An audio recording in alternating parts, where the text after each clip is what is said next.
ભટ્ટ અલકાબેન રજૂઆત સાહેબ અમારી એ છે કે છેલ્લા 3 વર્ષથી અમારે ઇન્સેન્ટિવ પર આ મગજમારી કરીને ઇન્સેન્ટિવ મેળવવું પડે છે, છતાંય મળતું તો નથી જ.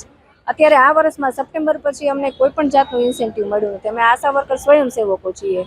સરકાર મોટી મોટી વાતો કરે છે નારી શક્તિની, પણ નારી સશક્તિકરણ ક્યારે આવે કે આ નારીઓના ખાતામાં કંઈક પૈસા તો આવે છે ને. આવી મોંઘવારી સાહેબ, આ જેટલું અમે બેનર લઈને બેનો બેઠા છીએ બધું ઇન્સેન્ટિવ અમને ચૂકવણું કરવાનું સપ્ટેમ્બરથી બાકી છે.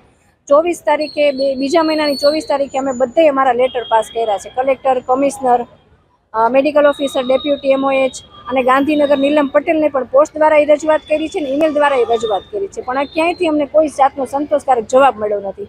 ન છૂટકે અમારે આજે ધરણાનો કાર્યક્રમ કરીને અમારે બેસવું પડ્યું છે. જ્યાં સુધી અમને અમારું પૂરું પેમેન્ટ નહીં મળે ત્યાં સુધી અમે આવી રીતે દરરોજ બેસવું પડે તો અમે દરરોજ બેસવા તૈયાર છીએ.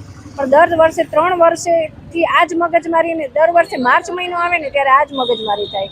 બાકી કામનું ભારણ ઓછું નથી થતું. અત્યારે HPV વેક્સિન આવી છે તો એટલું બધું ટોર્ચર છે કે જેની કોઈ સીમા નહીં. પણ જ્યાં અમારા મહેનતાણું ચૂકવવાની વાત આવે ને ત્યાં બધા અધિકારીઓ હાથ ઊંચા કરી દે કે આની ગ્રાન્ટ નથી, આની ગ્રાન્ટ નથી. તો તમારા બધાના ખાતામાં પગાર ટાઈમસર જમા થઈ જાય છે, તમારા આશાબેનોનું શું આપ?